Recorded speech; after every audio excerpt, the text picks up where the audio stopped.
സിംഗ് കേൾക്കാനാണ് ഞങ്ങൾ ഇത്ര പൈസ ഒക്കെ ഇപ്പൊ കൊടുക്കാന്നൊക്കെ മല്ലു പറഞ്ഞിട്ട്. റാപ്പേഴ്സ് ആയ പലരും ഇപ്പൊ ലിപ്സിങ്ക് ചെയ്തിട്ട് കുറെ ആൾക്കാർ പലതും പറയുന്നില്ലേ. ലിപ്സിങ്ക് ചെയ്യുന്നതിനെ ഞാൻ ഒരു ട്രൂ ആർട്ടിസ്റ്റ് എന്ന് വിളിക്കില്ല. അതെ, കാരണം എന്താന്ന് വെച്ചാല് ഞാൻ എപ്പോഴും ടാലന്റഡ് സിംഗേഴ്സിനായി കരുതുന്ന വെച്ചാൽ ഇപ്പം ഈ യേശുദാസ് അല്ലെങ്കിൽ ശ്രേയാ ഘോഷൽ, അർജിത് സിംഗ് അർജിത് സിംഗ് അതായത് ഇന്ത്യൻ സിംഗേഴ്സ് സ്റ്റേജിൽ പെർഫോം ചെയ്യുമ്പോഴും പാട്ട് കേൾക്കുമ്പോഴും ഒരേ ക്വാളിറ്റി ആയിരിക്കും. അതാണ് പ്യുവർ ടാലന്റ് ആയി ഞാൻ കണ്ടേ. ഇംഗ്ലീഷില് ഞാൻ നോക്കുമ്പോ അരിയാന ഗ്രാൻഡന്റെ എനിക്ക് അങ്ങനെ തോന്നിയിട്ടുണ്ട്. അതേപോലെ ടൈലർ സ്വിഫ്റ്റിന്റെതും എനിക്ക് ഏറെക്കുറെയൊക്കെ. ടൈലർ സ്വിഫ്റ്റും പാടുന്ന പാട്ടുകൾക്ക് അത്ര ശാസ്ത്രീയമായി സംഗീതം പഠിക്കേണ്ട ഒരു ആവശ്യമില്ല. പക്ഷെ അത് കേൾക്കും. അതായത് ജസ്റ്റിൻ ബീബറിന്റെ അതേപോലെ സെയിൻ മലിക് ഇവരുടെ ഒക്കെ മറ്റേ ലൈവ് കോൺസേർട്ടിലെ പെർഫോമൻസും ആക്ച്വൽ സോങ്ങും വൺ ഡിഫറൻസാ.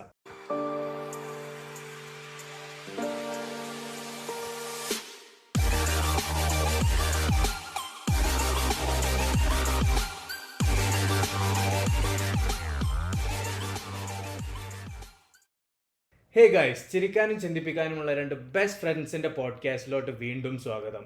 സയാനെ, നിന്റെ ഫേവറേറ്റ് ഹിപ്പ് ഹോപ്പ് സിംഗർ ആരാണ് ഓൾ ടൈം? ഒരു 2 പേര്. ഹിപ്പ് ഹോപ്പോ? എന്റെ 2 ഫേവറേറ്റ് സിംഗേഴ്സ് ആരാന്ന് ചോദിച്ചാല് ഞാൻ ദ വീക്കെൻഡും പോസ്റ്റ് മെലോണും പറയും. ഓക്കെ, പക്ഷെ ഈ 2 ആൾക്കാരെ കോൺസേർട്ടിന് ഈ പോയതാണ്. ആരെ കോൺസേർട്ടാണ് ഏറ്റവും ബെസ്റ്റ് എക്സ്പീരിയൻസ്? ഞാൻ ഈ സ്റ്റോറി മൊത്തം അങ്ങ് പറയാം, അതല്ല സുഖം. പിന്നെ അങ്ങനെ ആവട്ടെ. സ്പോയിലർ അലേർട്ട് എന്ന് പറയുന്നില്ല, ലാസ്റ്റ് ആൾക്കാർ അതിന്റെ ആൻസർ അറിയാൻ ബാക്കിലോട്ട് ഫുൾ എപ്പിസോഡ് കാണട്ടെ. അപ്പോൾ ഞാൻ ഇതിനൊരു ബാക്ക് സ്റ്റോറി പറയണല്ലോ. അപ്പോൾ ഞാനും സെമീറും നമ്മൾ ഈ പോഡ്കാസ്റ്റിൽ 100,000 പ്രാവശ്യം പറഞ്ഞ പോലെ ഞാനും സെമീറും സൗദി അറേബ്യയിലാണ് ജനിച്ചു വളർന്നത്. ഇതാണ് ഞങ്ങളുടെ എല്ലാ സ്റ്റോറീസിന്റെയും പശ്ചാത്തലം, ബാക്ക് ഡ്രോപ്പ്, ഉറവിടം. ഒറിജിൻ മതി, പര്യായങ്ങൾ വേണ്ട. Starting, beginning. അപ്പോൾ നമ്മൾ ഈ സൗദിയിൽ ജനിച്ചു വളർന്നതുകൊണ്ട് ഞാനും സെമീറൊക്കെ സൗദിയിൽ ഉണ്ടായിരുന്ന കാലത്ത് ഞങ്ങളൊക്കെ സൗദിയിലുണ്ടായ സമയത്ത് എന്റർടൈൻമെന്റ് എന്ന് പറഞ്ഞിട്ടുള്ള ഒരു സംഭവം ഇല്ലായിരുന്നു. അതെ, ഭയങ്കര മിനിമലായിരുന്നു. അതായത് പ്രൈവറ്റ് എന്റർടൈൻമെന്റ്സ് ആയിരുന്നു.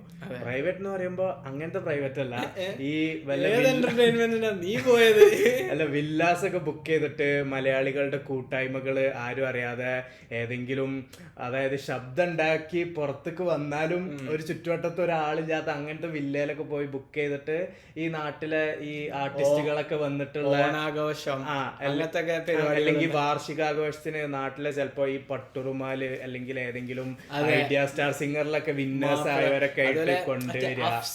സിംഗർ അഫ്സൽ എപ്പോഴും വരുന്നൊരു സ്ഥലമായിരുന്നു. മൂപ്പര് എല്ലാ വർഷവും എന്നുള്ള പോലെ മൂപ്പര് പെർഫോമൻസിന് വരും. അഫ്സലിന്റെ ബ്രദർ അൻസാർ. ഞാൻ അഫ്സലിന്റെ ഒരു ഡൈ ഹാർട്ട് ഫാനാ.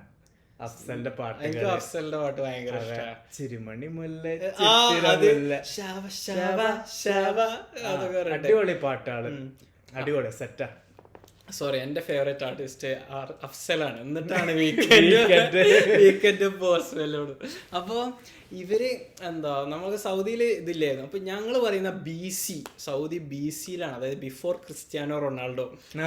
അതായത് ക്രിസ്ത്യാനോ റൊണാൾഡോ വരുന്നതിന് മുന്നേ, സൗദിയിൽ ഫോർമുല 1 വരുന്നതിന് മുന്നേ, സൗദിയിൽ മ്യൂസിക് കോൺസേർട്സും മൂവി തിയേറ്റേഴ്സും വരുന്നതിന് മുന്നേ. സൗദിയിൽ മൂവി തിയേറ്റേഴ്സ് വന്നത് 2018. അന്ന് എനിക്ക് 17 വയസ്സ്. അപ്പോഴാണ് സൗദിയിൽ മൂവി തിയേറ്റേഴ്സ് ഒക്കെ വരുന്നത് തന്നെ. അത്ര കാലം അങ്ങനത്തെ എന്റർടൈൻമെന്റ് ഒന്നും. അവിടെ മൂവിക്കാണെങ്കിലും ഭയങ്കര പ്രൈസ് ആയിരുന്നു. ആ ഒരു മൂവി പോകുന്ന ആ ഒരു പ്രൈസ് കൊണ്ട് നമുക്ക് 2-3 ഫണ്ണുകൾ ചെയ്യാൻ പറ്റുന്ന രീതിയിലായിരുന്നു. അപ്പൊ ഞങ്ങൾ അവിടെ അങ്ങനെ മൂവിക്കാരും പോയിട്ടൊന്നുമില്ല. ഞാൻ സൗദിയിലെ തിയേറ്ററിൽ പോയിട്ടില്ല. ഇവിടെ കാനഡ വന്നപ്പോഴും ഞാൻ തിയേറ്ററിൽ പോവാറില്ല. അപ്പൊ എനിക്ക് ഭയങ്കര ഉണ്ടായിരുന്ന ഒരു ആഗ്രഹമാണ് ഒരു കോൺസേർട്ടിന് പോകണം, ഒരു ഫെസ്റ്റിവലിനൊക്കെ പോകണം, ഭയങ്കര ആഗ്രഹമാണ്. അങ്ങനെ ഞാൻ കാനഡയ്ക്ക് വന്നപ്പോൾ ഞാൻ വെസ്റ്റേൺ രാജ്യം, കാരണം ഞാൻ ഇംഗ്ലീഷ് സോങ്സും കാര്യങ്ങളൊക്കെയാണ് കേട്ടിരുന്നത് മെയിനായിട്ട് ഇപ്പോഴും. അപ്പോൾ നമ്മൾ ഈ കേട്ടിരുന്ന ബോറടിക്കുമ്പോ അഫ്സലിന്റെ പാട്ട്, അല്ല അഫ്സലിന്റെ പാട്ട് ഫസ്റ്റ് ഇടും, പിന്നെയാണ് ബാക്കിയുള്ള പാട്ട്. അപ്പോൾ മറ്റേ ഷറാപ്പ് പോലെ തുള്ളി തുള്ളി ആ പാട്ടൊക്കെ. അപ്പോൾ ഞാനിങ്ങനെ, അപ്പോൾ ഞാൻ കാനഡയ്ക്ക് വന്നപ്പോൾ ഞാൻ വിചാരിച്ചു, അപ്പോൾ ഞാൻ കേൾക്കുന്ന ആർട്ടിസ്റ്റുകളൊക്കെ ഈ US, കാനഡ, ഇവർ വേൾഡ് ടൂർ എന്നൊക്കെ പറഞ്ഞിട്ട് അനൗൺസ് ചെയ്യും. പക്ഷെ ഇവർ വരിക കാനഡ, US, യൂറോപ്പ്, പിന്നെ സൗത്ത് അമേരിക്ക ഒന്ന് പോകും, ഓസ്ട്രേലിയയിലൊന്ന് പോകും, വേൾഡ് ടൂർ ഓവർ. അതാണ് ഇവരെ വേൾഡ് ടൂർ. അല്ലാതെ മെയിൻ ആയിട്ടുള്ള ഇന്ത്യ, ആഫ്രിക്ക, മിഡിൽ ഈസ്റ്റ് അങ്ങോട്ടൊന്നും ഇവര് വരില്ല. ജസ്റ്റിൻ ബീബർ ഇന്ത്യയിൽ വന്നിട്ടാണ് എനിക്കറിയാം. ലൈക്ക് 40,000 റുപ്പീസ് എന്തോ ആയിരുന്നു ടിക്കറ്റ് പ്രൈസും കാര്യൊക്കെ. എന്നിട്ട് പുള്ളിക്കാരൻ വന്നിട്ട് ഫുള്ള് ലിപ്സിങ് ചെയ്താണ്ടാ പോയത്. എന്നിട്ട് ഫാൻസ് ഒക്കെ ഫുൾ അനോയിഡ് ലിപ്സിങ് കേൾക്കാനാണ് ഞങ്ങൾ ഇത്ര പൈസ ഒക്കെ കൊടുത്തത്. മല്ലു റാപ്പേഴ്സ് ആയ പലരും ഇപ്പൊ ലിപ്സിങ് ചെയ്തിട്ട് കുറെ ആൾക്കാർ പലതും പറയുന്നില്ലേ. അതെ, ലിപ്സിങ്ക് ചെയ്യുന്നതിനെ ഞാനൊരു ട്രൂ ആർട്ടിസ്റ്റ് എന്ന് വിളിക്കില്ല. അതെ, കാരണം എന്താന്ന് വെച്ചാല് ഞാൻ എപ്പോഴും ടാലന്റഡ് സിംഗേഴ്സിനായി കരുതുന്ന വെച്ചാൽ ഇപ്പം ഈ യേശുദാസ് അല്ലെങ്കിൽ ശ്രേയാ ഘോഷൽ, അർജിത് സിംഗ് അതായത് ഇന്ത്യൻ സിംഗേഴ്സ് സ്റ്റേജിൽ പെർഫോം ചെയ്യുമ്പോഴും പാട്ട് കേൾക്കുമ്പോഴും ഒരേ ക്വാളിറ്റി ആയിരിക്കും. അതാണ് പ്യുവർ ടാലന്റ് ആയി ഞാൻ കണ്ടേ. ഇംഗ്ലീഷില് ഞാൻ നോക്കുമ്പോ അരിയാന ഗ്രാൻഡന്റെ എനിക്ക് അങ്ങനെ തോന്നിയിട്ടുണ്ട്. അതേപോലെ ടൈലർ സ്വിഫ്റ്റിന്റെതും എനിക്ക് ഏറെക്കുറെയൊക്കെ. ടൈലർ സ്വിഫ്റ്റും പാടുന്ന പാട്ടുകൾക്ക് അത്ര ശാസ്ത്രീയമായി സംഗീതം പഠിക്കേണ്ട ഒരു ആവശ്യമില്ല. പക്ഷെ അത് കേൾക്കും. അതായത് ജസ്റ്റിൻ ബീബറിന്റെ അതേപോലെ സെയിൻ മലിക് ഇവരുടെ ഒക്കെ മറ്റേ ലൈവ് കോൺസേർട്ടിലെ പെർഫോമൻസും ആക്ച്വൽ സോങ്ങും വൺ ഡിഫറൻസാ. ഞാന് കണ്ടേല് പക്ഷെ ഇന്ത്യൻ ആർട്ടിസ്റ്റ് പറയുമ്പോ അങ്ങനല്ലേ, കൺസിസ്റ്റന്റ് ആണ് അവരുടെ ടാലന്റ്, റിയൽ ടാലന്റ്. ഞാനും അംഗീകരിച്ചു. അപ്പോൾ ഞാൻ കേട്ടിരുന്ന ഇംഗ്ലീഷ് സിംഗേഴ്സിനൊക്കെയാണ്. അപ്പോൾ ഇവർ വേൾഡ് ടൂറിനായിട്ട് കാനഡയ്ക്കും ഇതിലൊക്കെ വരും, പക്ഷെ നമ്മളെ സൗദിയിലേക്കോ നാട്ടിലേക്കോ ഒന്നും വരില്ല. അപ്പോൾ എനിക്ക് ഇവരൊന്നും കാണാൻ ഒരു അവസരം കിട്ടിയില്ല. അപ്പോൾ ഞാൻ കാനഡയ്ക്ക് വന്നപ്പോൾ ഞാൻ ചോദിച്ചു, ഫൈനലി ഇവരൊരു സൗദിയിൽ വിസ് ഖലീഫിനെ ബാൻ ചെയ്തതാ. അതായത് വിസ് ഖലീഫ സൗദിയില് കോൺസേർട്ടിന് വന്നപ്പോള് ആള് മറ്റേ മരിവാന ക്യാരി ചെയ്തിട്ടാ വന്നത്. അപ്പൊ സൗദിയിൽ ഇല്ലീഗൽ അല്ലേ, അങ്ങനെ എയർപോർട്ടിൽ നിന്ന് തന്നെ സാധനം പിടിച്ച് ഇതാക്കി ഇങ്ങോട്ട് കൺട്രിക്ക് ഇനി വരണ്ടെന്നുള്ള രീതിയിൽ ബാൻ ചെയ്ത്. എന്നിട്ട് ഇവനും തന്നെ ഫുൾ ട്രാഷ് ടോക്ക് ഒക്കെ ചെയ്ത്. പിന്നെ ഈ മറ്റേ ഇത് കണ്ടിട്ടില്ല, സ്നൂപ്പ് ഡോഗും കെവിൻ ഹാർട്ടും സൗദി അറേബ്യ വരുമ്പോ അവര് റിയാക്ട് ചെയ്യണൊക്കെ. അപ്പൊ ആ ഒരു എക്സ്ട്രീമിസ്റ്റ് കൺട്രി ആയിട്ട് അവർ കാണുന്നേ. അപ്പോൾ ഞാൻ കാനഡയ്ക്ക് വന്നിട്ട് ഫൈനലി ഇനി എനിക്കൊരു കോൺസേർട്ടിനൊക്കെ പോകാൻ പറ്റുന്നൊക്കെ ഞാൻ വൺ എക്സൈറ്റഡ്, ഒരു ചെറിയ കുട്ടീനൊക്കെ പോലെ ഭയങ്കര ഒരു പുതിയ ലോകം ഡിസ്കവർ ചെയ്ത പോലെ. എനിക്കിപ്പോഴും ഓർമ്മയുണ്ട്, ഞാൻ കാനഡയിൽ വന്നിറങ്ങിയിട്ട് ഒരു ദിവസം ഞാൻ ഒരു രാത്രി ഒരു ബസ് സ്റ്റാൻഡിൽ ഇങ്ങനെ വെയിറ്റ് ചെയ്ത് നിന്ന് അങ്ങനെ എൻ്റെ ലെഫ്റ്റിലേക്ക് നോക്കിയപ്പോണ്ട് ബസ് സ്റ്റോപ്പിൻ്റെ ലെഫ്റ്റിൽ ബില്ലി ഐലിഷിന്റെ പുതിയ ഒരു ആൽബത്തിന്റെ പോസ്റ്റർ, എന്തോ when we sleep where do our soul go, അങ്ങനെ എന്തോ ആണ് ഈ ആൽബത്തിന്റെ പേര്. അപ്പം ഞാൻ അങ്ങനെ നോക്കിയൊരു ഞാൻ കുറേ നേരം ഇങ്ങനെ നോക്കി നിന്ന്. അതായത് ഈ ഇംഗ്ലീഷ് മൂവീസ്, ഇംഗ്ലീഷ് സോങ്സ്, ഇങ്ങനത്തെ കാര്യങ്ങളൊക്കെ ചെറുപ്പം മുതലേ നമ്മൾ കാണുന്നുണ്ട്. പക്ഷെ അത് നമ്മളുടെ ഒരു വിർച്വൽ റിയാലിറ്റിയിൽ മാത്രം ഉണ്ടായിരുന്ന സംഭവങ്ങളാണ്. അതായത് സൗദിയിൽ നമ്മൾ നടന്നു പോകുമ്പോൾ പുതിയ ഇറങ്ങിയ സിനിമേന്റെ പോസ്റ്ററോ അല്ലെങ്കിൽ ഈ നമുക്കറിയുന്ന സൗദിയിലെ എന്റർടൈൻമെന്റ് പ്രൊമോഷൻസ് തന്നെ ഞങ്ങളുള്ള ടൈമിൽ ഇല്ല. ആകെ അഡ്വർടൈസ്മെന്റ്സ് ആയിരുന്നു ഇതേപോലെ ബിൽ ബോർഡ്സിലും സ്ക്രീനിലൊക്കെ. ബിൽ ബോർഡ്സിലും കാര്യങ്ങളിലൊക്കെ ഈ ഒരു സിനിമേന്റെ ഒരു പാട്ടിന്റെ ഒന്നും ഉണ്ടാവില്ല. അപ്പം ഈ ഒരു യൂണിവേഴ്സ് എന്ന് പറയുന്ന വിർച്വൽ റിയാലിറ്റിയിൽ മാത്രമുള്ളൊരു യൂണിവേഴ്സാണ്. അപ്പം ഞാൻ എൻ്റെ ലെഫ്റ്റിലേക്ക് നോക്കിയപ്പോൾ എൻ്റെ വിർച്വൽ റിയാലിറ്റിയിൽ ഉണ്ടായിരുന്ന യൂണിവേഴ്സ് റിയൽ ലൈഫിലേക്ക് വന്ന ഒരു ഫീലിംഗ് എനിക്ക് തോന്നി. അങ്ങനെ ഞാൻ ഇങ്ങനെ നിന്നപ്പോഴാണ് 2019 അവസാനത്തിൽ COVID-19 എന്നൊരു മഹാമാരി വന്ന് എല്ലാം അടച്ചുപൂട്ടി. കോൺസേർട്സ് ഇല്ല, ഒന്നുമില്ല. ഞാൻ ഇവിടെ കാനഡയ്ക്ക് വന്ന് 4 മാസം കഴിഞ്ഞപ്പോൾ കോവിഡ് സ്റ്റാർട്ട് ചെയ്ത്. അപ്പോൾ എല്ലാം അടച്ചുപൂട്ടി, ഒരു പരിപാടിയില്ല, എല്ലാ എൻ്റർടൈൻമെൻറ്റും ബ്ലോക്ക്, ലോക്ക്ഡൗൺ, അങ്ങനെ ഒന്നും എങ്ങോട്ടും അനങ്ങാൻ വയ്യ. പാൻഡമിക്, ആളുകളില്ല, പുറത്തിറങ്ങാൻ പറ്റില്ല. അപ്പം അങ്ങനെയൊക്കെ നിൽക്കുക. ഞാൻ പോലീസ് അപ്പം അങ്ങനെ ഒരു രീതിയിലും അപ്പം ഞാൻ വിചാരിച്ചോ എന്താണിത്, ഞാനൊന്നും ഇങ്ങോട്ട് വന്നപ്പോത്തിന് ഇവിടെ എല്ലാം ക്ലോസ് ആയി എന്നൊക്കെ വിചാരിച്ചേ. പിന്നെ ഒരു ദിവസം അങ്ങനെ കോവിഡിന്റെ നടുവില്, അതായത് കോവിഡ് കുറച്ച് പുരോഗമിച്ചു, അങ്ങനെ കഴിഞ്ഞ ഒരു ദിവസം ഞാൻ അങ്ങനെ ഉറക്കത്തുനിന്ന് എഴുന്നേറ്റ് ഫോണൊക്കെ എടുത്ത് ഒന്ന് ഞാൻ നോക്കിയപ്പോൾ ഉണ്ട് സൗദിയില് ജിദ്ദയില് ജസ്റ്റിൻ ബീബർ കോൺസേർട്ടിൽ പെർഫോം ചെയ്യുന്നു. ഈ കോവിഡിന്റെ ടൈമില്, അതായത് കോവിഡ് എൻഡ് ആയപ്പോഴേക്ക് സൗദി ഒക്കെ ഏറെക്കുറെ ഓപ്പൺ ആയി. അപ്പൊ ആ ടൈമില് Formula 1 വന്നിരുന്നു. സൗദിയില് ജിദ്ദയില് Formula 1 വന്നപ്പോ അവിടെ ജസ്റ്റിൻ ബീബർ വന്നു, വിസ് ഖലീഫ വന്നു, എസാപ്പ് റോക്കി വന്നു, പിന്നെ അങ്ങനെ എന്താ ഡേവിഡ് ഗെറ്റ വന്നു, റസ് വന്നു, അങ്ങനെ പല ആർട്ടിസ്റ്റും വന്നിട്ട് ഇവരൊക്കെ പെർഫോം ചെയ്യുന്നു. ഞാൻ ഇതൊക്കെ കണ്ടിട്ട് ഞാൻ സൗദിയിൽ നിന്ന് ഇങ്ങോട്ട് വന്നപ്പോ ഇവരിത് അങ്ങോട്ട് പോയിടുന്നത്. ഇത് സൗദിയിലെ ഒരു അഡ്വാൻറ്റേജ് എനിക്ക് തോന്നിയത് എന്താന്ന് വെച്ചാല് ഇവര് ഓരോരോ സിംഗിൾ ആർട്ടിസ്റ്റിന്റെ ഇവന്റ് ആയിട്ടല്ല കണ്ടക്ട് ചെയ്യാം. ഇവരൊരു 1 day അല്ലെങ്കിൽ 2 days മ്യൂസിക് ഫെസ്റ്റിവൽ, അതില് ഇതേപോലെ ടോപ്പ് ലെവലിലെ ആർട്ടിസ്റ്റുകൾ വന്നിട്ട് പെർഫോം ചെയ്യും. സൗദിയില് എന്റർടൈൻമെന്റ് പ്രൊമോട്ട് ചെയ്യാൻ വേണ്ടിയിട്ട് ഗവൺമെന്റ് കൊണ്ടുവരുന്നതാണ് ഇവരൊക്കെ. അപ്പൊ ഇവിടെ അങ്ങനെയല്ലല്ലോ, ഇവിടെ ഓൾറെഡി എസ്റ്റാബ്ലിഷ്ഡ് ഇതൊക്കെ ആയിട്ടാണല്ലോ. അപ്പൊ അങ്ങനെ ഞാൻ വൻ സാഡ് ആയിരുന്നു കേട്ടോ. അതായത് ഞാൻ സൗദി ഒന്ന് വിട്ടപ്പോൾ ഇതിന് സൗദിയിൽ എല്ലാം ഉണ്ട്. റൊണാൾഡോ വന്നു, ഫോർമുല 1, അത് ഫുൾ എന്റർടൈൻമെന്റും കാര്യങ്ങളും ഇതൊക്കെ. അതും ഇവരൊക്കെ ചെറിയ ടിക്കറ്റ് പ്രൈസിന് പോകുന്നത്, കുറെ ആൾക്കാർ ഫ്രീ ആയി കാണുന്നത്, ഇങ്ങനെയൊക്കെ ഞാനിവിടെ നിങ്ങടുത്ത്. അങ്ങനെയാണ് കോവിഡ് കഴിഞ്ഞ ഉടനെ എൻ്റെ ഫ്രണ്ട് അല്ല എൻ്റെ ഫേവറേറ്റ് ആർട്ടിസ്റ്റായ വീക്കെൻഡ് ടൊറോണ്ടോക്കാരനാണ്. നമ്മളിപ്പോൾ നിൽക്കുന്നത് ടൊറോണ്ടോയിലാണ്. ടൊറോണ്ടോ. അപ്പോൾ വീക്കെൻഡിന്റെ കോൺസേർട്ട് ഇവിടെ ടൊറോണ്ടോയിൽ വരുന്നുണ്ട്. ഞാൻ ഇങ്ങനെ വെയിറ്റ് ചെയ്യാം. അങ്ങനെ ഫൈനലി ടൊറോണ്ടോയിൽ അനൗൺസ് ചെയ്ത് അപ്പോൾ തന്നെ ഞാൻ എൻ്റെ ഫ്രണ്ട് ഈ ഒരു വൈബിന് മാച്ചായ നിയാസ്കനെ ഞാൻ വിളിച്ചു. നിയാസ്കനോട് ഞാൻ പറഞ്ഞു വീക്കെൻഡിന്റെ കോൺസേർട്ട് വരുന്നുണ്ട്, പോയാലോ എന്നൊക്കെ പറഞ്ഞു. അപ്പോൾ നിയാസ്ക്ക് ഇതുപോലെ വീക്കെൻഡിന്റെ സോങ്സ് ഒക്കെ കേൾക്കുന്ന. അപ്പോൾ നിയാസ്ക്ക് ഓക്കെ എന്ന് പറഞ്ഞു. അങ്ങനെ ഞങ്ങൾ ടിക്കറ്റൊക്കെ ബുക്ക് ചെയ്ത് അങ്ങനെ വീക്കെൻഡ് ഈ കോൺസേർട്ട് എന്ന് പറയുമ്പോൾ ടൂറാണല്ലോ. അപ്പോൾ ടൂറിൽ ഒരു സ്ഥലത്ത് പെർഫോം ചെയ്തുകൊണ്ടിരുന്ന സമയത്ത് വീക്കെൻഡിന്റെ വോയിസ് അങ്ങ് പോയി. അപ്പോൾ എന്നിട്ട് അതിന് ശേഷമാണ് ഈ ടൊറോണ്ടോ കോൺസേർട്ട് വരുന്നത്. അപ്പോൾ എല്ലാവർക്കും ടിക്കറ്റ് എടുത്ത ഞങ്ങൾക്കൊക്കെ ഭയങ്കര വേവലാതിയായി. വീക്കെൻഡ് ഇനി പെർഫോം ചെയ്യില്ലേ, അതും ഇനിയിപ്പോൾ പെർഫോം ചെയ്യാനായിട്ട് വന്നിട്ട് ഇങ്ങനെ നീ പറഞ്ഞ പോലെ ഓട്ടോ ട്യൂണിലൊക്കെ പെർഫോം ചെയ്ത് പോവോ. അങ്ങനെ ചെയ്യുന്ന കോൺസേർട്ട്സ് ഉണ്ട്. കുറെ ആർട്ടിസ്റ്റ് ഇതേപോലെ ലിപ്സിംഗ് ഒക്കെ ചെയ്യും. കാരണം അവർ ഇത്രയും ദിവസം അടുപ്പിച്ച് വോയിസ് ഒക്കെ സ്ട്രെയിൻ ചെയ്തിട്ട് അവരെ വോയിസ് പോയി കാണും. പക്ഷെ അവർക്ക് ടൂർ ക്യാൻസൽ ചെയ്യാൻ പറ്റില്ല. കാരണം എത്രയോ ആൾക്കാർ റൂം ബുക്ക് ചെയ്ത്, ടിക്കറ്റ് ബുക്ക് ചെയ്ത്, ഫ്ലൈറ്റ് ടിക്കറ്റ്സോ ബസ് ടിക്കറ്റ്സോ ഒക്കെ ബുക്ക് ചെയ്ത് വന്നിട്ട് നിന്നിട്ടാണ് ഈ കോൺസേർട്ടിനൊക്കെ വരുന്നത്. അപ്പോൾ അതൊന്നും അവർക്ക് ക്യാൻസൽ ചെയ്യാൻ പറ്റാത്തതുകൊണ്ട് അവർ അങ്ങ് എന്നുള്ള രീതിയിൽ പോകും. അപ്പം ഞാനങ്ങനെ ഭയങ്കര അധികം പേടിച്ചു വീക്കെൻഡിൻ്റെ കോൺസേർട്ട് ക്യാൻസലായി പോകുമെന്ന്. അങ്ങനെ വീക്കെൻഡ് അവൻ്റെ വോയിസ് നഷ്ടപ്പെട്ടതിന് ശേഷമുള്ള 2-3 ഷോ അവൻ ക്യാൻസലും ചെയ്തു. എനിക്ക് ഓർമ്മയുണ്ട് ഇവൻ എന്താ ചെയ്തതെന്ന് വെച്ചാൽ ഇവൻ സംസാരിച്ച പാടുന്ന ഇടയിൽ ഇവന്റെ വോയിസ് അങ്ങ് പോയപ്പോൾ ഇവന് I am so sorry guys, എനിക്ക് പാടാൻ പറ്റൂല എന്ന് പറഞ്ഞിട്ട് നിർത്തിപ്പോയി. അപ്പോൾ അത്രയും ആൾക്കാരൊക്കെ ഫുള്ള് സാഡായി. കുറെ ആൾക്കാർ സപ്പോർട്ട് ചെയ്തു, ട്രൂ ആർട്ടിസ്റ്റ് ഇവന് പാടാൻ പറ്റില്ലെങ്കിൽ ഇവൻ പാടില്ല എന്ന് തന്നെ പോയി.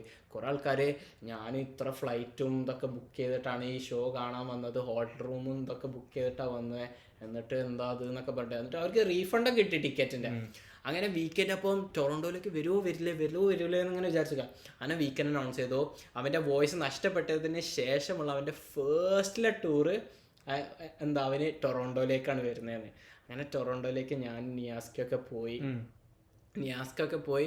അങ്ങനെ നമ്മൾ ഫസ്റ്റ് ആയിട്ടാണ് ഞാൻ ഒരു കോൺസേർട്ടിന് പോകുന്നത്. അങ്ങനെ ഇവിടെ ഫസ്റ്റ് കോൺസേർട്ട് വീക്കെൻഡിന്റെ ഫസ്റ്റ് കോൺസേർട്ട് തുടക്കം. അതുവരെയോ സാഹിലിന്റെ സ്കരവിന്ദിന്റെ പെർഫോമൻസ് കണ്ടിട്ടുള്ളൂ. സ്കൂളിലെ സാഹിലിന്റെ സ്കരവിന്ദിന്റെ ഒക്കെ സോങ്സ് ഞാൻ കേട്ടിട്ടുള്ളൂ.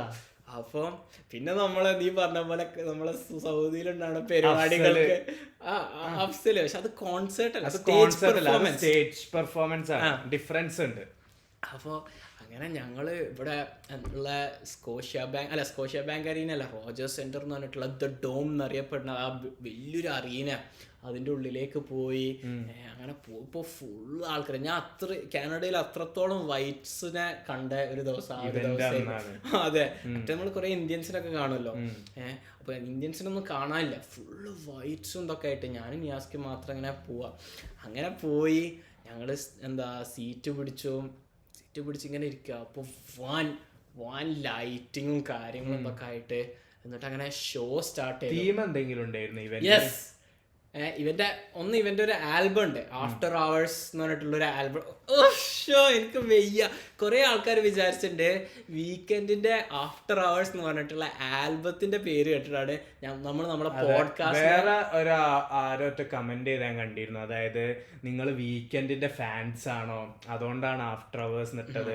ഇനിയിപ്പോ ഇത് പുതിയതായിട്ട് കേൾക്കുന്ന ആൾക്കാരാണെങ്കിൽ ഞങ്ങൾ ഫസ്റ്റ് എപ്പിസോഡിൽ പറഞ്ഞൊരു സംഭവം വേഗം ഒന്ന് ഓടിച്ചിട്ട് പറയാം. അതായത് ഞങ്ങൾ ഈ പോഡ്കാസ്റ്റ് തുടങ്ങുമ്പോൾ ഞങ്ങൾക്ക് ഒരു ക്യാച്ചി പേര് വേണമായിരുന്നു, പേരിന്റെ കൂടെ മലയാളീസ് നിർബന്ധമായിട്ടും വേണമായിരുന്നു. അങ്ങനെ ഞങ്ങൾ കുറെ ഇങ്ങനെ ആലോചിച്ച് ആദ്യം ഞങ്ങൾ ടീ ടോക്സ് വിത്ത് മലയാളീസ് എന്ന് വിചാരിച്ച്. പക്ഷെ അത് ഇങ്ങനെ ഞങ്ങൾ രണ്ടുപേരും ചായ കുടിക്കാറില്ല, ഞങ്ങൾ രണ്ടുപേരും കാപ്പി കുടിക്കാറില്ല. അപ്പൊ അത് ഞങ്ങളോട് അത്ര യോജിക്കണ ഒരു പേരല്ല എന്ന് കണ്ടപ്പോൾ ഞങ്ങൾ വിചാരിച്ച് ഞങ്ങൾ രണ്ടുപേരും കൂടുതൽ ലേറ്റ് നൈറ്റാ സംസാരിക്കാറ്. അന്ന് ഞാൻ നാട്ടിലായിരുന്നു, ഇന്ത്യയിലായിരുന്നു, കേരളത്ത് മലപ്പുറത്ത്. അപ്പൊ ഇവൻ കാനഡയില് ലണ്ടനിലായിരുന്നു, ഒന്റാരിയോ. ലണ്ടൻ ഉണ്ടാ. അപ്പൊ ഞങ്ങള് സംസാരിച്ചിരുന്ന മൊത്തം ലേറ്റ് നൈറ്റ് ആയിരുന്നു. അപ്പൊ ഞങ്ങൾ വിചാരിച്ചു late night conversations with Malayalis എന്ന് ഇടാന്നൊക്കെ വിചാരിച്ച്, അല്ലെങ്കിൽ ലേറ്റ് നൈറ്റ് വിത്ത് മലയാളീസ് അങ്ങനെയൊക്കെ ഇടാന്ന് വിചാരിച്ച്. അപ്പൊ ഞങ്ങൾ പിന്നെ കുറെ ഇങ്ങനെ ആലോചിച്ചപ്പോൾ തോന്നി ഈ ലേറ്റ് നൈറ്റ് അങ്ങനെ എങ്ങനെയൊക്കെ ഉണ്ട് കേട്ട ആൾക്കാർ ഭയങ്കര വേറൊരു രീതിയിൽ അത് ദ്വയാർത്ഥം അതിൽ കണ്ടെത്താന്നൊക്കെ വിചാരിച്ച്. അപ്പോഴാണ് ജയാൻ പറഞ്ഞത് എന്നാ നമുക്ക് ആഫ്റ്റർ അവേഴ്സ് ഇടാം. ആഫ്റ്റർ അവേഴ്സ് എന്ന് വെച്ചാൽ ഈ കടയൊക്കെ പൂട്ടി ഒരു മിഡ് നൈറ്റ് സമയം, എല്ലാവരും വീട്ടിലോട്ടൊക്കെ പോകുന്ന ഒരു സമയം, അതായത് late night in other words. അങ്ങനെയാണ് ഞങ്ങൾ ആഫ്റ്റർ അവേഴ്സ് മലയാളീസ് എന്നുള്ള പേരിൽ. എന്നിട്ട് നമ്മൾ ഈ പോഡ്കാസ്റ്റ് ഇപ്പം റെക്കോർഡ് ചെയ്യുന്നത് പകൽ വെളിച്ചത്തിൽ. അതെ, സംഭവങ്ങൾ മാറി. അതെ. അപ്പോ ആഫ്റ്റർ അവേഴ്സ് എന്ന് പറഞ്ഞിട്ടുള്ള ഇവന്റെ ഒരു ആൽബം ഉണ്ട്. അതിനുശേഷം ഇവൻ വേറൊരു ആൽബം ഇറക്കിക്കണേ, അതിന്റെ പേര് എന്തോ ഡോൺ എഫ് എം അറിയില്ല. അപ്പൊ ഇത് 2 ആൽബംസ് ഇറക്കിക്കണേ. അപ്പൊ ഈ ആഫ്റ്റർ അവേഴ്സ് ഇറക്കിയതിന് ശേഷം ഇവൻ ടൂറിൽ പോകേണ്ടതായിരുന്നു. അപ്പോഴാണ് കോവിഡ് സംഭവിച്ചത്. അപ്പൊ പിന്നെ അവൻ ഡോൺ എഫ് എം ഇറക്കിയത്. അപ്പൊ ആഫ്റ്റർ അവേഴ്സിലാണോ നീ പറഞ്ഞ മാതിരി ഓരോ സോങ്ങും ഓരോ സ്റ്റോറി ഇങ്ങനെ കണക്ട്? അതെ. അപ്പൊ ഇവന് 2 ആൽബം ഇവൻ റിലീസ് ചെയ്തത്, അതിന് 2 ഇവൻ ടൂർ ചെയ്തിട്ടില്ല. അപ്പൊ ആഫ്റ്റർ അവേഴ്സ് ടിൽ ഡോൺ എന്ന് പറഞ്ഞിട്ടാണ് ഇവന്റെ ടൂറിന്റെ പേര്. രണ്ടും കൂടെ ഒരുമിച്ചിട്ട് അങ്ങനെ നമ്മൾ അങ്ങനെ പോകുന്ന വഴിക്ക് നമ്മള് ഫുള്ള് ആ ഒരു മൂഡിലെത്താൻ വേണ്ടിട്ട് വീക്കെൻഡിന്റെ പാട്ട് തന്നെ അങ്ങനെ റീപ്ലേയില് നമ്മളിങ്ങനെ കേൾക്കാം, ഫുള്ള് പാട്ട്. അങ്ങനെ ഞാനും നിയാസ്കൊക്കെ കാറിൽ കാർപൂൾ കരയോക്കൊക്കെ പോലെ ഇങ്ങനെ ജാമൊക്കെ ചെയ്ത് നമ്മളവിടെ എത്തി. അങ്ങനെ നീ തീം ഉണ്ടോന്ന് ചോദിച്ചില്ലേ? തീം എന്താന്ന് വെച്ചാല് ഈ അറീനയില് ബാക്ക്ഗ്രൗണ്ട് ആയിട്ട് ടൊറോണ്ടോന്റെ സ്കൈലൈന്, CN ടവറും വലിയ ബിൽഡിങ്സും. ഇങ്ങനെയാണോ? അതായത് ഇപ്പം ചിലതുണ്ടാവൂല ഇങ്ങനെ ഫുള്ള് ബ്ലാക്ക് ആയിട്ട് ഒരു നൈറ്റ് വിഷനില് ഈ ബിൽഡിങ്ങിന്റെ അങ്ങനെയാണോ അതോ ഫുൾ ഡീറ്റെയിൽഡ് ആയിട്ട്? ഫുള്ളി ഡീറ്റെയിൽഡ് അല്ല. എന്നാൽ ചില ബിൽഡിങ്സ് ഇങ്ങനെ ഫുൾ ബ്ലാക്ക് ആൻഡ് വൈറ്റ് ആയിട്ട് ഷാഡോ പോലെ, ചിലതിന് കുറച്ചൊരു ഡീറ്റെയിലോ കാര്യങ്ങളോ ഇതൊക്കെ ഉണ്ട്. അങ്ങനെ എന്നിട്ട് നടുവിലൂടെ ഒരു പാത ഇവന് നടക്കാൻ, അയല് പോലെ. എന്നിട്ട് അതില് സെന്ററിൽ ഒരു സർക്കിൾ ഉണ്ട്. ആ സർക്കിളിന്റെ മുകളിൽ വലിയൊരു മൂണ്, ഒരു ഗ്ലോബ് പോലെ. ഗ്ലോബ് പോലെ വലിയൊരു മൂണാണ് അത്, ലിറ്ററൽ മൂണ്. ആ മൂണ് ഹൈലി ഡീറ്റെയിൽഡ് ആയിട്ട് മറ്റേ കറക്റ്റ് മൂണിന്റെ ലിറ്ററലി മൂണിന്റെ ആ ക്രിയേറ്റേഴ്സും കാര്യങ്ങളും. അതായത് ഒരു മൂൺ അവിടെ കൊണ്ടേ വെച്ചാൽ എങ്ങനെ ഉണ്ടാവും എന്നുള്ള രീതിയിൽ. അതെ. അങ്ങനെ ഉണ്ടായിരുന്നോ? അങ്ങനെ ഫസ്റ്റ് ഞങ്ങൾ വന്നപ്പം ഒരു DJ ആൾക്കാരൊക്കെ ഒന്ന് ഹൈപ്പാക്കാൻ വേണ്ടിയിട്ട് ഒരു DJ ഒക്കെ ഉണ്ടായിരുന്നു. DJ ആരാന്ന് എനിക്കറിയില്ല, ഞാൻ നൈസായിട്ട് ഇഗ്നോർ ചെയ്തു. നമ്മളവിടെ എത്തിയ ഒരു എക്സൈറ്റ്മെന്റിൽ ഇങ്ങനെ ഇരുന്നു. അങ്ങനെ കുറച്ച് കഴിഞ്ഞപ്പം മ്യൂസിക് ഒക്കെ ഇങ്ങനെ മാറാൻ തുടങ്ങി. അങ്ങനെ അങ്ങനെ പെട്ടെന്ന് ഡാൻസേഴ്സ് ആയിട്ട് കുറേ ലേഡീസ് ഇങ്ങനെ വരാൻ തുടങ്ങി. പക്ഷെ ലേഡീസ് ആണെന്നൊന്നും നമുക്ക് മനസ്സിലായില്ല. കാരണം എന്താ വെച്ചാൽ ഇവര് പർദ്ദ പോലെ തല മുതൽ മുടി വരെ ഒരു റെഡ് റോബ് പോലെ ഇട്ടിട്ടാണ് ഇവർ നടക്കുന്നത്, മറച്ചിട്ട്. അങ്ങനെ എനിക്കതൊരു ഇല്ലുമിനാറ്റി റിച്വലായി തോന്നി. അത് അപ്പൊ തോന്നിയില്ല. അങ്ങനെ അപ്പൊ തോന്നാ ഡാൻസേഴ്സ്. പിന്നീട് ഇതിനെ കുറിച്ച് ഇങ്ങനെ ആലോചിക്കുമ്പോ റെഡ് ഔട്ട്ഫിറ്റില് പിന്നെ ഇവരെ ഡാൻസിങ് സ്റ്റെപ്സും ഇതൊക്കെ കണ്ടാല് എന്തോ ഒരു റിച്വലൊക്കെ പെർഫോം ചെയ്യുന്ന പോലെ നമുക്ക് തോന്നും. ഞാൻ പെട്ടുപോയി ഗൈസ്. അപ്പൊ അങ്ങനെ ഇവര് വന്ന് അങ്ങനെ ഡാൻസേഴ്സ് ഇങ്ങനെ വന്നൊരു അവരെ ഫോർമേഷനിലൊക്കെ നിന്ന് എന്നിട്ടിട്ട് പെട്ടെന്ന് ദ വീക്കെൻഡിന്റെ അലോൺ അഗൈൻ എന്ന് പറഞ്ഞിട്ടുള്ളൊരു പാട്ടുണ്ട്. ആ പാട്ട് അങ്ങ് പ്ലേ ചെയ്യാൻ തുടങ്ങി. എന്നിട്ട് വീക്കെൻഡ് ഈ സ്കൈ ലൈനിൽ ഒരു ബിൽഡിങ്ങിന്റെ മുകളിൽ ഇങ്ങനെ നിന്നിട്ട് ഒരു മാസ്ക് ഒക്കെ വെച്ചിട്ട് ഇവ അങ്ങനെ പാടുന്നുണ്ട്. അതിന്റെ ലിറിക്സ് എന്നൊക്കെ അടിപൊളി. Take off my disguise, I M living someone else's life, forgetting who I am inside എന്നൊക്കെ പറഞ്ഞിട്ട് അങ്ങനെ ഫുള്ള് വൺ ലിറിക്സ്. എന്റെ വോയിസ് പോയി. വീക്കെൻഡിന് മാത്രല്ല ഗൈസ് വോയിസ് പോകുന്നത്. അപ്പൊ ഇവൻ വൺ പോതെ. എന്നിട്ട് അതിൽ ഇവന്റെ ഒരു സോങ്ങിന്റെ ആ പാട്ടിലെ ഒരു ലിറിക്സ് പറഞ്ഞാൽ in Vegas I feel so at home എന്നാണ്. പക്ഷെ ഇവന് നമ്മളെ സ്റ്റേജിലാണ് പാടിയപ്പം in Toronto I feel so at home എന്നാണ്. അപ്പൊ ക്രൗഡൊക്കെ ഫുള്ള് ഫുള്ള്. ഞാൻ സത്യം പറയാലോ ഇങ്ങനെ ഗൂസ് ബംസ് ചിൽസ് ഒക്കെ അടിക്കുന്നു എന്റെ പെർഫോമൻസ് കേട്ടിട്ട്. അങ്ങനെ ഇവന് എന്നിട്ട് പെർഫോം അങ്ങനെ നമുക്കറിയുന്ന ഓരോ പാട്ട്. പക്ഷെ അന്ന് എനിക്ക് മനസ്സിലായി, ഞാൻ വിചാരിച്ചു ഞാൻ വലിയൊരു വീക്കെൻഡിന്റെ ഫാനാണെന്ന്. പക്ഷെ എൻ്റെ കൂടെ അല്ല, എൻ്റെ സൈഡിൽ ഇവിടെ ക്രൗഡിനെ നോക്കിയപ്പോൾ എല്ലാവർക്കും എല്ലാ എനിക്ക് ഓൾമോസ്റ്റ് എല്ലാ പാട്ടും അറിയാം, പാട്ടിൻ്റെ ഏറെക്കുറെ ലിറിക്സും അറിയാം. ഇവർക്ക് എല്ലാ പാട്ടിൻ്റെയും എല്ലാ ലിറിക്സും വരി തെറ്റാതെ ഇവർക്കറിയാം. അതുപോലെ പാട്ടിന്റെ അടുത്ത പാട്ടിലേക്ക് ഇങ്ങനെ ട്രാൻസിഷൻ ചെയ്യാനുള്ള മ്യൂസിക് ഇങ്ങനെ ടിങ് കേൾക്കുമ്പോൾ ഇവർക്ക് മനസ്സിലായി അത് ഏതാ സോങ് എന്ന്. ആൾക്കാരൊക്കെ ഓ എന്നൊക്കെ തമ്മിൽ ഫ്രണ്ട്സിനൊക്കെ നോക്കിയിട്ട് ഡൈ ഹാർഡ് ലിറ്ററലി വർഷിപ്പ് ചെയ്യാണ് വീക്കെൻഡിനെ. അങ്ങനെ ഇവര് ഭയങ്കര. എന്നിട്ട് പിന്നെ ഈ ആംബിയൻസ് പിന്നെ നമുക്കൊരു റിസ്റ്റ് ബാൻഡ് ഒക്കെ തരുമായിരുന്നു ഇവര്. ആ റിസ്റ്റ് ബാൻഡ് ഒരു ചില പാട്ടുകൾക്കിടയിൽ ഗ്ലോ ചെയ്യാൻ തുടങ്ങും. നമ്മളിങ്ങനെ നോക്കും, literally feast to the eyes പോലെയായിരുന്നു. ലൈറ്റിൽ ഇങ്ങനെ തിളങ്ങുന്നത്. കോൾഡ്പ്ലേന്റെ കോൺസേർട്ടും എക്സാക്ട്ലി അതേയൊക്കെ പോലെ. എന്നിട്ട് പിന്നെ ഈ ബാക്ക്ഗ്രൗണ്ട്, ടൊറോണ്ടോന്റെ ബാക്ക്ഗ്രൗണ്ട് ഇവൻ പെർഫോം ചെയ്യുമ്പോൾ ഫസ്റ്റ് ഡോൺ എന്നാണ്. ഫസ്റ്റ് ഇങ്ങനെ ഒരു സൺറൈസ് പോലെയാണ് ബാക്ക്ഗ്രൗണ്ടിൽ ഉണ്ടാകുക ഈ സ്കൈ ലൈനിന്റെ ബാക്കിൽ. ഇവന്റെ ആൽബത്തിന്റെ പേര് എന്തായിരുന്നു? Dawn FM. അത് ഈ DAWN ആണ്. പക്ഷേ ഡോൺ അല്ല. അപ്പൊ ഈ സ്കൈ ലൈനിന്റെ ബാക്കിൽ ഫസ്റ്റ് ഒരു സൺറൈസ്. അസ്തമയം പറയാത്ത ആരെങ്കിലൊക്കെ. അസ്തമയല്ല, ഡോൺ വെച്ചാൽ അസ്തമയല്ലേ? അത് സൺസെറ്റ് ആണ്. അസ്തമയം അല്ല, സൂര്യോദയത്തിനാണ് ഡോൺ എന്ന് പറയാ. ഉറപ്പാണ്. കാരണം സെയിൻ മലിക്കിന്റെ പാട്ട് ഡസ്ക് ആണ് സൺസെറ്റ്. സാധാരണ നമ്മളൊക്കെ സൺറൈസ് ടു സൺസെറ്റ് അല്ല പറയുമ്പോ തിരിച്ചാണല്ലോ പാടിയ. My bad. അപ്പൊ ഡോൺ വെച്ചാല് സൺറൈസ്. അത് night is darkest just before dawn എന്നൊക്കെ പറഞ്ഞു. നീ കേട്ടിട്ടുണ്ടോ? ഇല്ല.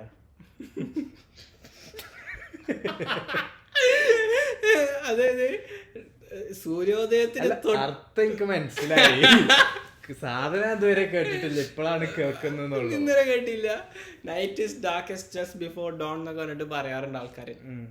അപ്പോൾ ഇവൻ്റെ പെർഫോമൻസ് പിന്നെ ഈ ഫസ്റ്റ് ഇങ്ങനെ സൺറൈസിലൊക്കെ ഇങ്ങനെ സ്റ്റാർട്ട് ചെയ്ത് എന്നിട്ട് പിന്നെ ഇവൻ്റെ ബാക്ക്ഗ്രൗണ്ടിൽ നിന്ന് ഫുള്ള് പുകയൊക്കെ വന്ന് ഈ സ്കൈ ലൈനൊക്കെ ഫുള്ള് കരിഞ്ഞ് തകർപ്പണമാകും.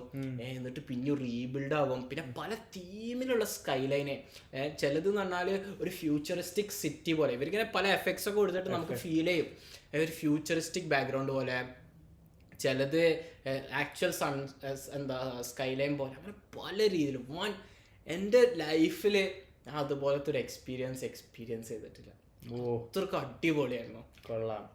അതായിരുന്നു എൻ്റെ വീക്കെൻഡ്. എന്നിട്ട് പിന്നെ ഞാൻ കുറച്ച് ഇമോഷണലൊക്കെ ആയി. കാരണം എന്താ വെച്ചാൽ വീക്കെൻഡ് ഞാൻ ഇങ്ങനെ അറീന നോക്കും. അറീനയിൽ ഒരു 18,000 to 20,000 പീപ്പിൾ ഉണ്ടാകും.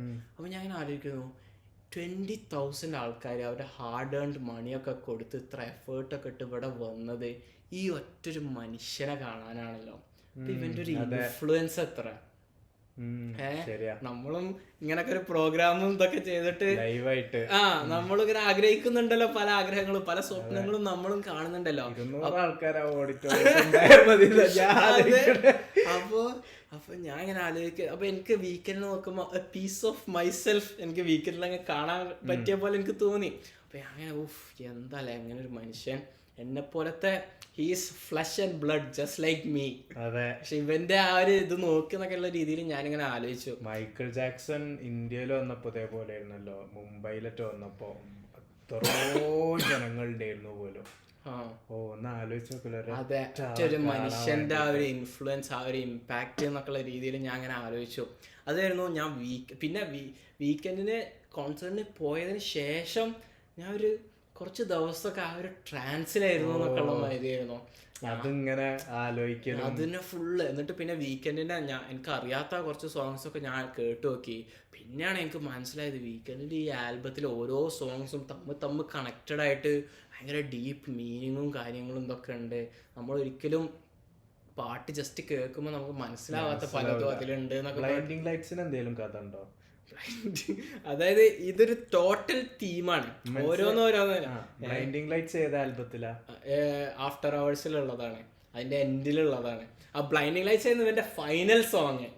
സ്റ്റാർ ബോയ് ഉണ്ടായിരുന്നു. അങ്ങനെ വീക്കെൻഡിന്റെ പാട്ടുകൾ നിങ്ങൾക്ക് അറിയെങ്കിൽ നിങ്ങൾക്ക് മനസ്സിലാവും. വീക്കെൻഡിന്റെ എല്ലാ മേജർ സോങ്സും കാര്യങ്ങളൊക്കെ ഉണ്ടായിരുന്നു. അതിനുശേഷമാണ് പിന്നെ പോസ്റ്റ് മലോണിന്റെ കോൺസേർട്ട് വന്നത്. പോസ്റ്റ് മലോണിന്റെ കോൺസേർട്ട് വന്നപ്പോ അത് ഔട്ട്ഡോർസ് കോൺസേർട്ട് ആയിരുന്നു, അരീനയിൽ വെച്ചല്ല. അപ്പൊ ബഡ്വൈസർ സ്റ്റേജ് എന്ന് പറഞ്ഞിട്ടുള്ള ഒരു സ്ഥലത്ത് വെച്ചിട്ടായിരുന്നു. അപ്പൊ ആർക്കും പോകാൻ പറ്റും ഔട്ട്സൈഡ് ആയതുകൊണ്ട്? അല്ലല്ല, ടിക്കറ്റ് എടുത്താ അതൊരു ഫുൾ സെക്യൂർഡ് ഒക്കെ. ഔട്ട്ഡോർസ് ആണ് കോൺസേർട്ട്, സ്റ്റേജും ഇങ്ങോട്ട് എത്താൻ സെക്യൂരിറ്റി ചെക്കും കാര്യമൊക്കെ. അത് എന്ന് പറഞ്ഞാൽ ഒരു ഐലൻഡ് പോലെ ബിൽഡ് ചെയ്താണ്. അതിലേക്ക് പോകാൻ ഒറ്റൊരു വഴിയുള്ളൂ. ആ ഒരു സെക്യൂരിറ്റി ഗേറ്റ് കടന്നേ പോകാൻ പറ്റും. മനസ്സിലായി.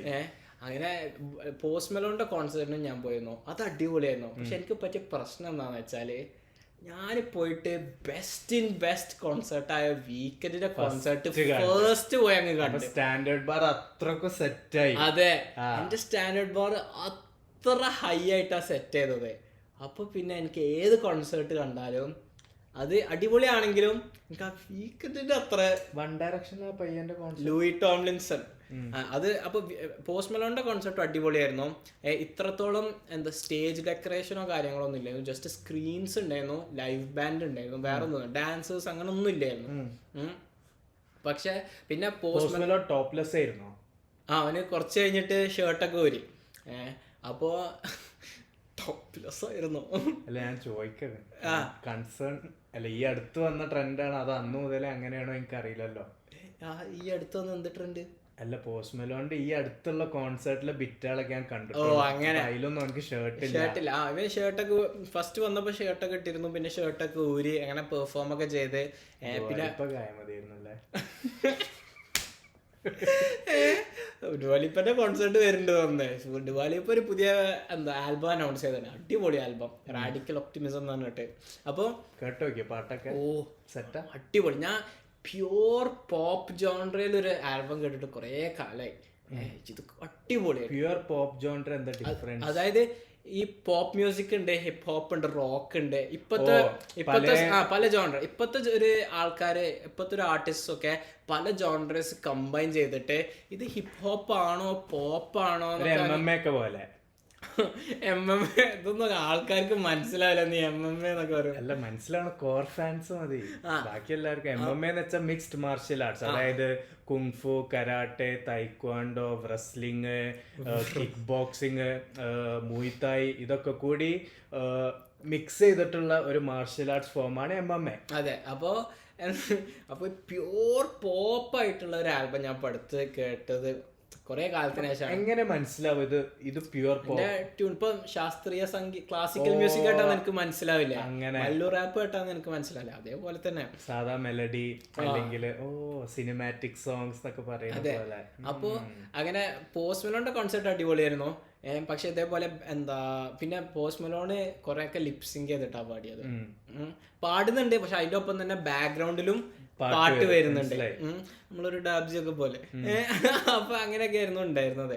പിന്നെ ഏറ്റവും ഞാൻ ഡാബ്സിനെ കുറ്റം പറഞ്ഞല്ല, ഞാൻ റിയാലിറ്റി. അപ്പൊ പിന്നെ അതേപോലെ തന്നെ പോസ്റ്റ് മെലോണിന് മുന്നേ ലൂയി ടോംലിൻസൺ എന്ന് പറഞ്ഞിട്ട് വൺ ഡയറക്ഷനിലെ ഒരു മെമ്പർ ആയിരുന്ന ലൂയിന്റെ ഒരു കോൺസേർട്ട് ഉണ്ടായിരുന്നു. അപ്പൊ ഈ കോൺസേർട്ടിന് ഞാൻ ടിക്കറ്റ് വളരെ ചീപ്പിന് കണ്ടിരുന്നു. അപ്പൊ ഞാൻ ആ ടിക്കറ്റ് ബുക്ക് ചെയ്ത്. അതെ, ഇവിടെ മറ്റേ ഈ അടുത്ത് ജസ്റ്റിൻ ടിംബർലേക്ക് പറഞ്ഞിട്ടുള്ള ഒരു അത്യാവശ്യം പോപ്പുലർ ആയിട്ടുള്ള ഒരു ഹിപ്പ് ഹോപ്പ് ആർട്ടിസ്റ്റാ. അവന്റെ പോപ്പ് അവന്റെ ഹിപ്പ് ഹോപ്പ് റാപ്പ് ഇത് ഞാൻ അതില് മാറ്റം കാണലുള്ളൂ. അപ്പം ജസ്റ്റിൻ ടിംബർലേക്കിന്റെ കോൺസേർട്ടിന് എത്ര $60 അങ്ങനെ എന്തോ ആണ് സ്റ്റാർട്ടിങ് പ്രൈസ് വരുന്നത്. അതേ സമയത്ത് ഇന്ത്യൻ പഞ്ചാബി സിംഗർ ഉണ്ട് ദിൽജിത് ദൊസാൻസ് പറഞ്ഞിട്ട്, അവന്റെ കോൺസേർട്ടിന്റെ സ്റ്റാർട്ടിങ് പ്രൈസ് പറയുന്നത് $160. ഒരു ഇന്ത്യൻ ആർട്ടിസ്റ്റ് കാനഡയില് ജസ്റ്റിൻ ടിംബർലേക്കിനെക്കാട്ടിലും വാല്യൂ. അതെ. അപ്പൊ അങ്ങനെ ലൂയി ടോംലിൻസന്റെ കോൺസേർട്ട് വരുന്നുണ്ടെന്ന് പറഞ്ഞാൽ അങ്ങനെ ഞാൻ 2 ടിക്കറ്റ്സ് ബുക്ക് ചെയ്തിരുന്നു വളരെ ചീപ്പിന് ടിക്കറ്റ് വന്നപ്പോൾ. അപ്പോൾ പക്ഷെ ഞാൻ ഒരാളെ കൂടെ പോകാനായിരുന്നു വിചാരിച്ചിരുന്നത്. പക്ഷെ ആ ആൾക്ക് ആ സമയത്ത് വരാൻ പറ്റില്ലായിരുന്നു. അപ്പോൾ എന്താ ഞാൻ ഈ ടിക്കറ്റ് എന്നിട്ട് റിട്ടേൺ ചെയ്യാൻ നോക്കി, റീഫണ്ട് കിട്ടും നമുക്ക്. പക്ഷെ റിട്ടേൺ ചെയ്യാൻ നോക്കിയിട്ട് അത് പ്രോസസ്സ് ആകുന്നില്ല. എന്നിട്ട് ഞാൻ ഇവരായിട്ട് ഈ ആപ്പിന് ടിക്കറ്റിംഗ് ആപ്പായിട്ട് ഫുള്ള് ഇങ്ങനെ സംസാരമായിരുന്നു, ഇത് പെട്ടെന്ന് ചെയ്യണം ഇങ്ങനെയൊക്കെ എന്നൊക്കെ പറഞ്ഞിട്ട്. ഞാൻ ഇവരായിട്ട് റിട്ടേൺ ചെയ്യാൻ എത്ര പറഞ്ഞിട്ടും ഇവരെ ഞങ്ങൾ we are working on it എന്നൊക്കെ പറഞ്ഞിട്ട് ഒരാഴ്ച മുന്നേ നമ്മൾ റിട്ടേൺ ചെയ്യണം, എന്നാലേ ആ പൈസ തിരിച്ചു കിട്ടുള്ളൂ. ഇത് ഒരാഴ്ച കഴിഞ്ഞ് ഡേ ബിഫോർ ദ കോൺസേർട്ടായി, എന്നിട്ടും ഇത് പ്രോസസ്സ് ആയിട്ടില്ല. അപ്പം ഞാൻ വിചാരിച്ച് ഏതായാലും ഞാൻ ടിക്കറ്റ് എടുത്തു, ഇവരോട് റിട്ടേൺ ചെയ്യാൻ പറഞ്ഞിട്ട് ഇവർ റിട്ടേൺ ചെയ്യുന്നില്ല.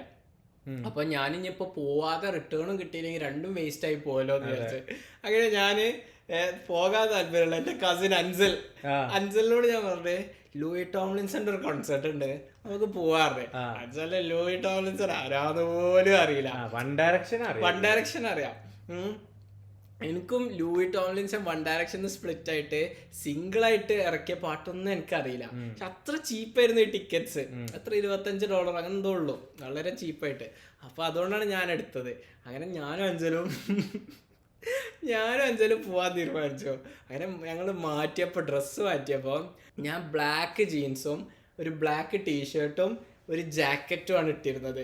അഞ്ചൽ റെഡിയായി വന്നപ്പോൾ അഞ്ചലും ഒരു ബ്ലാക്ക് ജീൻസും ഞാൻ ഇട്ടിരുന്ന അതേ അമേരിക്കൻ ഈഗിളുടെ ബ്ലാക്ക് ടീഷർട്ടും സെയിം ഞങ്ങൾ ഒരുമിച്ച് പോയി വാങ്ങിച്ചതായിരുന്നു. അവന് അതിട്ടാ വന്നേ. അപ്പൊ നമ്മള് രണ്ടാൾക്കാർ തമ്മിൽ നോക്കിട്ട് അഞ്ചൽ പറയും അവിടേക്ക് ഞാൻ ഇപ്പൊ വരാന്ന് പറഞ്ഞു. അഞ്ചൽ താഴെ പോയിട്ട് ഡെനിമിന്റെ ജാക്കറ്റ് ഉണ്ട്, അതേപോലത്തെ ഡെനിമിന്റെ ജാക്കറ്റ് ഉണ്ട്. നമ്മളിങ്ങനെ ബ്രദർ ഗോൾസ് എന്നൊക്കെ ഉള്ള രീതിയിൽ കസിൻസ് ആണല്ലോ നമ്മള്. അങ്ങനെ നമ്മൾ അവിടേക്ക് പോയി. ലൂയി ടോംലിൻസന്റെ കോൺസേർട്ടിന് കയറി അകത്ത് നോക്കിയപ്പം ലൂയി ടോംലിൻസൺ എന്ന് പറഞ്ഞാല് ഒരു ഹാർട്ട് ത്രോബ് ആണ്. ഫുൾ റൊമാൻറ്റിക് സോങ്സും മെലോഡിയസ് സോങ്സ് ഒക്കെയാണ് ജോൺറെ. ഇവനൊരു ഹാർട്ട് ത്രോബ് ആണ്. വൺ ഡയറക്ഷന്റെ കാലത്തൊക്കെ ഇവന് വൻ ഫാൻസ് ആയിരുന്നു. അപ്പൊ ഹാരി സെയിനും കഴിഞ്ഞാലൊക്കെ ഇവനും, എന്നാലും ഇവനും വൻ ഫാൻസ് ഉണ്ട്. പിന്നെ നയലുണ്ട്, നയലിനെ കാണാൻ എന്തൊക്കെ പോലുള്ള എന്നോട് ഓരോ ജഡ്ജ് ചെയ്യാനല്ല പറഞ്ഞ. ഞാനിവിടെ ഹാർട്ട് ത്രോബ് അല്ല, ഹാരിയും സെയിൻ മാലിക്കും വൻ ഹാർട്ട് ത്രോബ്. എല്ലാരും ഹാർട്ട് ത്രോബ്സ് ചെയ്യുന്നു, അതിൽ കുറച്ച് കൂടുതൽ ഹാരിയും സെയിനും. മുഖം കിട്ടി നിനക്കറിയില്ലെങ്കിൽ അത് പറ. പിന്നെ എന്താന്ന് വെച്ചാൽ ഇവരെ സോളോ കരിയറില് ഹാരിയും സെയിനും മാത്രമേ സക്സസ്ഫുൾ ആയിട്ടുള്ളൂ. ഭയങ്കര ബാക്കി എല്ലാരും സക്സസ് ആകാത്ത എന്താ ഇവിടെ ലുക്ക് കൊണ്ടല്ല പൊതുവെ. അപ്പൊ ഞങ്ങളവിടെ ചെന്നപ്പോ മൊത്തം പെൺകുട്ടികള്, അതായത് ഒരു 200-300 പെൺകുട്ടികൾക്ക് ഒരു ആൺകുട്ടി. കോളേജിന്റെ റേഷ്യോ നേരെ തിരിച്ചായിരുന്നുള്ളൂ. അല്ല, കോളേജിൽ 80% ഗേൾസ് അഡ്മിഷൻ, ബാക്കി 20% ബോയ്സ്. കാരണം മെറിറ്റ് കോളേജ് അല്ലേ, അപ്പൊ മാർക്ക് നോക്കിയിട്ട് അവിടെ സീറ്റ് കിട്ടുള്ളൂ. അപ്പൊ ഈ പെൺകുട്ടികൾ ഫുള്ള് പഠിച്ചിട്ട് ഓരോ ഒന്നാണ്ട് എടുക്കും. പെൺകുട്ടികൾ മൊത്തം പഠിച്ചിട്ട് കുറ്റം അല്ല, ഞാൻ കുറ്റമായിട്ടല്ല, എനിക്ക് പ്രശ്നമൊന്നുമില്ല. നമ്മളെ ക്ലാസ് ബാലൻസ്ഡ് ആയിരുന്നു. പക്ഷെ ഈ കെമിസ്ട്രി ഇംഗ്ലീഷിന്റെ ഒക്കെ ക്ലാസ് പറഞ്ഞാൽ 9 ആൺകുട്ടികൾക്ക് 50 പെൺകുട്ടികൾ. അപ്പൊ പുറത്തുനിന്ന് ഞാൻ നോക്കുമ്പോ ലൈഫ് എന്നെ ഒരുക്കാരും. പക്ഷെ ഓരോട് ചോദിക്കുമ്പോ ഓരോ അറിയും വൻ ഷോകാണ്, ബോയ്സ് ഇല്ലാത്ത ക്ലാസ്, ഡ്രസ്സില്ല, ഇവരെ ഈ കലവില കേട്ടിക്കണം. 200-300 ഗേൾസിന് ഒറ്റൊരാണുള്ള പോലെ. എന്നിട്ട് ഞാൻ റേഷ്യോ നമുക്ക് പിന്നെ അവിടെ വേറെ ആരും അറിയില്ലല്ലോ. അപ്പൊ ഞാനും അഞ്ചലും ഒരുമിച്ച് ഇങ്ങനെ നടക്കത്തോ തോളോട് തോള്. പിന്നെയാണ് ഞാനിങ്ങനെ ഓരോരുത്തർ നോക്കിയപ്പോ ആകെയുള്ള ആൺകുട്ടികൾ എന്ന് പറഞ്ഞാല് കപ്പിൾസായി വന്നവരാണ്. അപ്പൊ ഞാനിങ്ങനെ അൻസൽ നോക്കിയപ്പോ അൻസലും ഞാനും ഒരേ ഡ്രസ്സ്. ഞാൻ അൻസലിനോട് പറഞ്ഞു ഏട്ടാ. അപ്പൊ അൻസല് ഞാൻ പറഞ്ഞു നമ്മളെ കണ്ട ഗേസാന്ന് തോന്നുന്നു. അപ്പൊ അഞ്ചല് ഇങ്ങനെ ചുറ്റും നോക്കിട്ട് തോന്നലല്ല, ഞാൻ അഞ്ചലോട് പറഞ്ഞേ നീ കുറച്ച് മാറി നടക്കുന്ന ഡിസ്റ്റൻസ് കീപ്പ് ചെയ്തോന്ന് പറഞ്ഞ്. എന്നിട്ട് ഞങ്ങൾ എന്നിട്ട് കുറച്ച് ഡിസ്റ്റൻസ് കീപ്പ് ചെയ്തിട്ടാണിത്. പിന്നെ ഞങ്ങള് ലൂയി ടോംലിൻസന്റെ കോൺസെർട്ട് ഒക്കെ തുടങ്ങി. കൊള്ളാം, നല്ല പാട്ടൊക്കെ. പക്ഷെ ഒരു പാട്ടും അറിയില്ല. 18 പാട്ടോ 20ഓളം പാട്ടുമ്പം പാടി. അതില് വൺ ഡയറക്ഷനിലെ 2 പാട്ടുമ്പം പാടി. ആ 2 പാട്ട് എനിക്കറിയായിരുന്നു. പിന്നെ എന്റെ ആൽബത്തിൽ പോരുന്ന വഴിക്ക് ഞാനും അഞ്ചലും എന്തൊക്കെയാ എന്റെ പാട്ട് എന്നൊന്നും അറിയാലോ.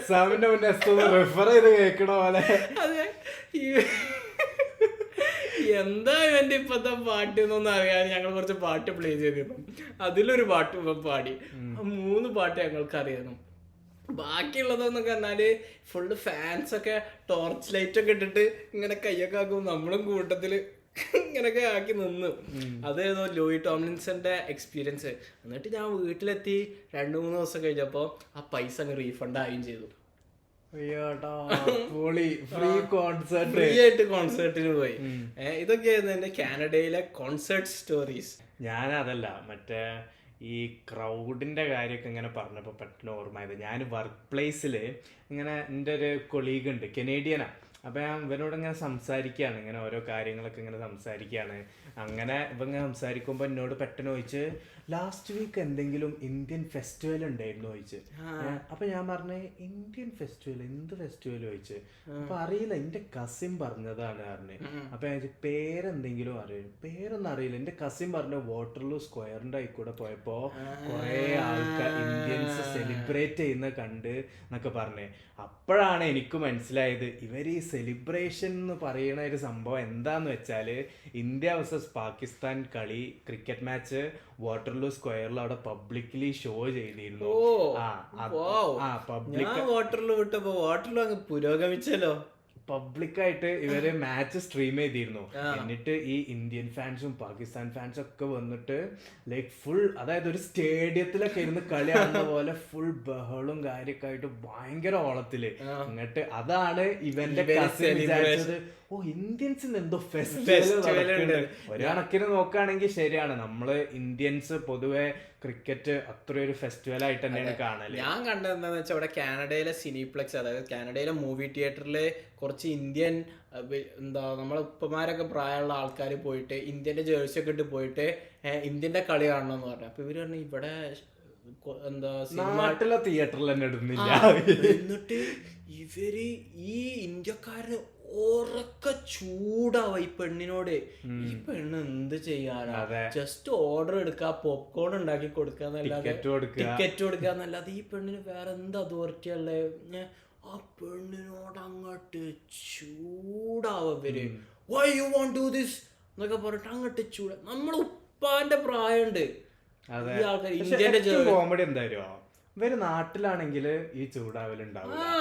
നാട്ടില് ഞാൻ ഈ പഞ്ചാബീസിന്റെ ഒക്കെ കുറെ റീൽ കാണും. ഇവര് റോഡിലൊക്കെ ഫുള്ള് ബഹളൊക്കെ ഉണ്ടാക്കി കാറിൽ സൗണ്ടില് പാട്ടൊക്കെ വെച്ച് ഒരു പബ്ലിക് പ്ലേസിൽ ഇവര് അങ്ങനെ സ്പീക്കറിൽ പാട്ടൊക്കെ കൊണ്ടുവന്ന് ഡാൻസ് കളിക്കണേ.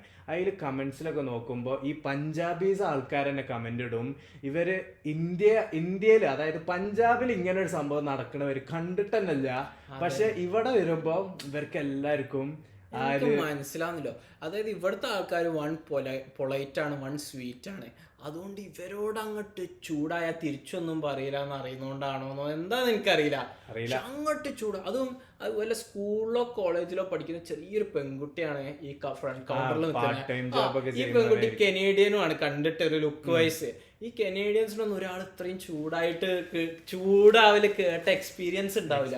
അപ്പൊ അത്ര തൊലിക്കെട്ടി ഉണ്ടാവില്ല. ഇയാളങ്ങ് ചൂട്. എനിക്ക് ഭയങ്കര ബാഡ് ഫീലിംഗ് വന്നു. അപ്പൊ ഇയാൾ ഈ ഒരു ആക്ഷൻ കാരണം ഇന്ത്യൻസിന് മൊത്തമാണ് ഒരു ബാഡ് ഇംപ്രഷൻ വരാം.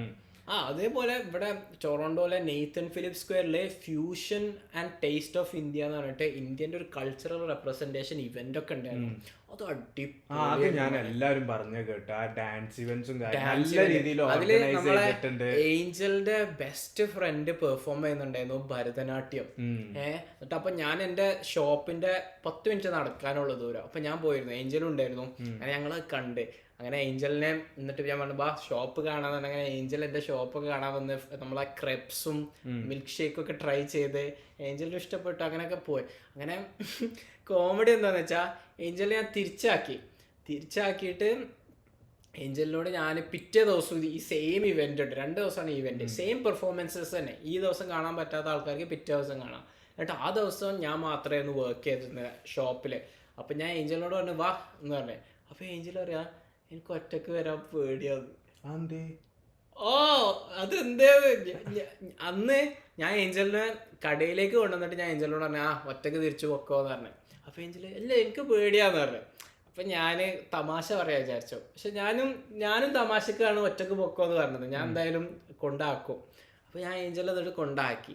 അപ്പോൾ ഞാൻ എന്നിട്ട് ഏഞ്ചലിനോട് പറഞ്ഞു ഞാൻ ഇവിടെ ഷോപ്പിൽ കുറച്ച് ഓർഡേഴ്സ് ഉണ്ട്, അപ്പോൾ ഞാൻ ബിസിയാണ്, നീ ഏതായാലും ഇങ്ങോട്ട് വാന്ന് പറഞ്ഞു. അപ്പോൾ ഏഞ്ചൽ പറഞ്ഞു എനിക്ക് ഒറ്റക്ക് വരാൻ പേടിയാണ്, അത് പകൽ സമയം ഉച്ചക്ക്.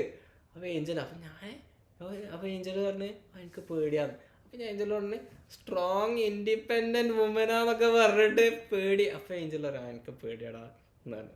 അപ്പോൾ ഏഞ്ചൽ കാണാൻ പറ്റിയില്ല, കാരണം അന്ന് എനിക്ക് വൻ ബിസി ആയിരുന്നു. പക്ഷെ ഇവന്റ് അടിപൊളിയായിരുന്നു. ആ ഇവന്റില് ഈ ഏഞ്ചലിന്റെ ബെസ്റ്റ് ഫ്രണ്ടിന്റെ പെർഫോമൻസ് എന്ന് വെച്ചാൽ ഒരു സൈഡില് ഭരതനാട്യം, ഒരു സൈഡില് കുച്ചിപ്പുടിയാണ് കളിക്കുന്നത്.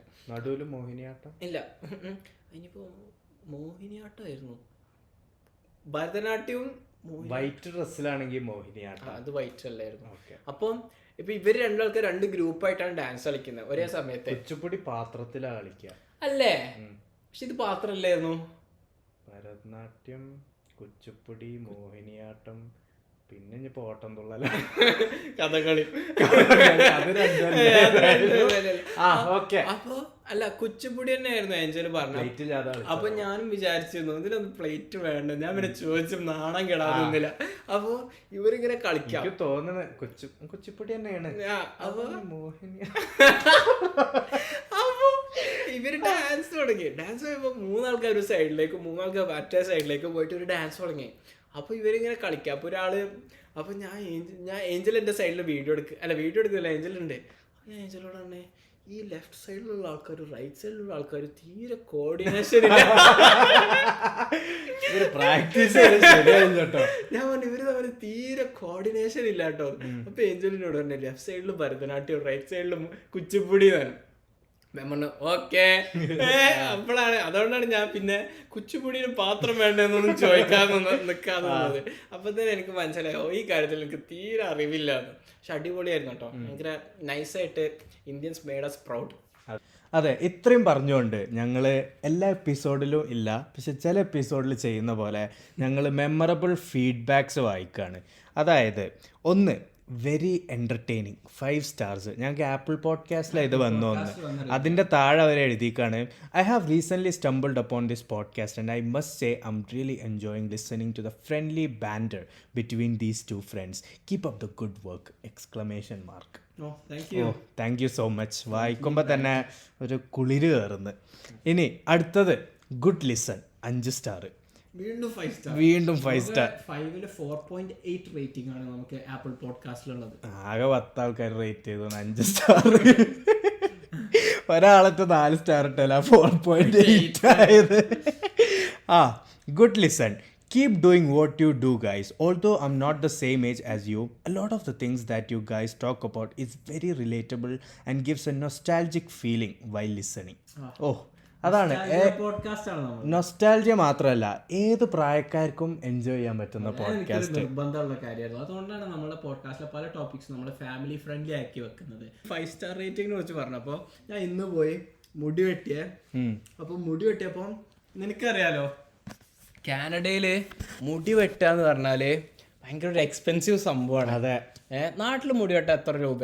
നാട്ടിൽ മുടി വെട്ടാൻ 70, താടിയും ഒക്കെ കൂടി ഉണ്ടെങ്കിൽ ഒരു 120, 130. അതായത് $2. ഇവിടെ മുടി വെട്ടാൻ ഒരു $25-30 ഒക്കെ ആകും മുടി വെട്ടാൻ. ഫെയ്ഡൊക്കെ ആണെങ്കിൽ 40-45. ഫെയ്ഡിന് പിന്നെയും കൂടും. അപ്പൊ നമുക്ക് ഇത്ര കാലമായിട്ട് എനിക്ക് ഇവിടുന്ന് താടിയില്ലാത്തവന്റെ ഭാഗ്യം, അല്ലെങ്കിൽ അതിനെ പൈസ ഫുള്ള് പോവായിരുന്നു. അതെ, അതാണ് ഞാൻ താടി വെക്കാത്ത കേസ്. അപ്പൊ ഞാന് ഇപ്പം അടുത്ത് അപ്പോൾ എനിക്ക് എപ്പോഴും മുടി വെട്ടുന്നതിനും എന്താ ഇത്രയും സ്പെൻഡ് ചെയ്യാന്ന് പറഞ്ഞാൽ എനിക്ക് അങ്ങോട്ട് ഒരു റീസണബിൾ സംഭവമായി തോന്നില്ല. പക്ഷെ ഭാഗ്യത്തിന് ഞങ്ങളുടെ മണിനാഥം, ഞങ്ങളുടെ സമീറിന്റെ നേപ്പാളി ഫ്രണ്ട്, എൻ്റെ റൂംമേറ്റ് അല്ല ഹൗസ് മേറ്റ് മണി, ഞങ്ങളെ നേപ്പാളിൽ നിന്നുള്ള ഞങ്ങളെ ഫ്രണ്ടാണ്. അടിപൊളിയായിട്ട് മുടി വെട്ടുന്നു. മാത്രമല്ല ഇവന്റെ സ്പെഷ്യലൈസേഷൻ എന്ന് പറഞ്ഞാല് ഫെയ്ഡിലാണ്. അടിപൊളിയായിട്ട് ഫെയ്ഡ് ചെയ്യും. പ്രൊഫഷണൽ ബാർബർ ഷോപ്സിലെ ബാർബേഴ്സ് ഫെയ്ഡ് അടിക്കുന്നതിനും അതിലും ബെറ്റർ ആയിട്ട് ഇവൻ ഫെയ്ഡ് ചെയ്യും. അപ്പം മണിയായിരുന്നു എൻ്റെ സമീറിന്റെ ഒക്കെ മുടി വെട്ടിയിരുന്നത്. അതെ. അപ്പോൾ ഞങ്ങളുടെ എന്ന് വെച്ചാല് നമ്മളുടെ വീട്ടിലിരുന്നു കൊണ്ടാണ് നമ്മൾ മുടി വെട്ടിയിരുന്നത്. മ്യൂസിക് വീക്കെൻഡിന്റെ പ്ലേലിസ്റ്റ് വേണോ പ്ലേ ചെയ്യാം, ഏത് പിന്നെ മുടി വെട്ടിക്കൊണ്ടിരിക്കുമ്പോ സെമിയർ റിഫ്രഷ്മെന്റ്സ് ഒക്കെ ആയിട്ട് വരും. ഓറഞ്ച് ജ്യൂസ്, മാങ്ങ ജ്യൂസ് ഒക്കെ ആയിട്ട് വരും. അതും പല ഓപ്ഷൻസ്. സെമിയർ ചോദിക്കും വാട്ടർമെലൺ ജ്യൂസ് ഉണ്ട്, ആപ്പിൾ ജ്യൂസ് ഉണ്ട്, ഏതാ വേണ്ടത് എന്നൊക്കെ ചോദിക്കും. അങ്ങനെ ഭയങ്കര ലക്ഷറിയിലാണ് ഞാൻ കിച്ചണറിൽ നിന്നപ്പോൾ ഞാൻ മുടി വെട്ടിക്കൊണ്ടിരുന്നിരുന്നത്. പക്ഷെ ഇവിടെ വന്നപ്പോൾ അങ്ങനൊന്നും ഇല്ല. അപ്പോൾ എൻ്റെ ഷോപ്പിൻ്റെ തൊട്ടടുത്ത് ഒരു മുടി വെട്ടുന്ന സ്ഥലമുണ്ട്. പക്ഷെ അവിടെ $30 സ്റ്റുഡൻറ് ഡിസ്കൗണ്ട്. മണീൻ്റെ അടുത്ത് നമ്മൾ വെറും $15 മുടി വെട്ടിയിരുന്നത്. അത് സെമീറിന് ഫ്രീ ആയിരുന്നു. ബെസ്റ്റീസ്. അപ്പം അങ്ങനെയാണ് ഉണ്ടായത്. അപ്പം ഞാനിവിടുന്ന് എന്തായാലും മുടി വെട്ടണം, കാരണം ഒരു വൃത്തി വേണം. എസ്പെഷ്യലി നമ്മൾ പോഡ്കാസ്റ്റും അതിൻ്റെ ഉപരി ഷോപ്പിലൊക്കെ നിൽക്കുമ്പോൾ കസ്റ്റമേഴ്സിനൊക്കെ ആയിട്ട് ഡീൽ ചെയ്യുമ്പോൾ ഒരു വൃത്തി തോന്നണം എന്നൊക്കെയുള്ള രീതിയിൽ നമ്മൾ പിന്നെ ഹെയറിൽ അങ്ങനെ പ്രൊഡക്ട്സ് ഒന്നും യൂസ് ചെയ്യുന്നില്ലല്ലോ. അപ്പോൾ മുടി വെട്ടണം ചോദിച്ചു. അപ്പോഴാണ് ജഹീന് അങ്ങനെ പാസ് ചെയ്യുന്ന ഇടയിൽ ഒരു ബാർബർ ഷോപ്പ് കണ്ടുപിടിച്ചു. അങ്ങനെ ജഹീൻ പറഞ്ഞു എന്നോട് അവിടെ പോയി മുടി വെട്ടാൻ. അപ്പോൾ ഓക്കെ എന്ന് പറഞ്ഞു. അങ്ങനെ അവിടെ പോയി മുടി വെട്ടാൻ ജഹീൻ പോയിരുന്നു. ജഹീൻ മുടി വെട്ടാൻ പോയപ്പോൾ ഇയാൾക്ക് വെറും $15 മുടി വെട്ടാൻ. നമ്മളെ പാകിസ്ഥാനീസാണ്.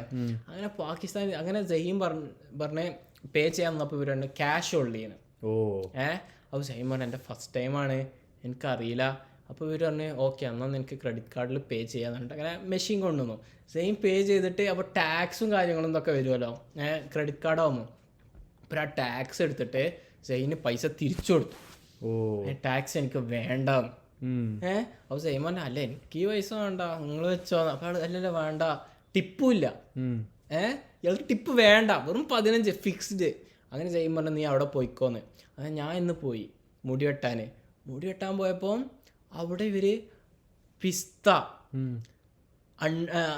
ഓൾമണ്ട്സ്, ബദാം, പിന്നെ അതേപോലത്തെ അങ്ങനത്തെ കുറെ ഐറ്റംസ് ഒക്കെ കഴിക്കാൻ വെച്ചിക്ക കസ്റ്റമേഴ്സിന്.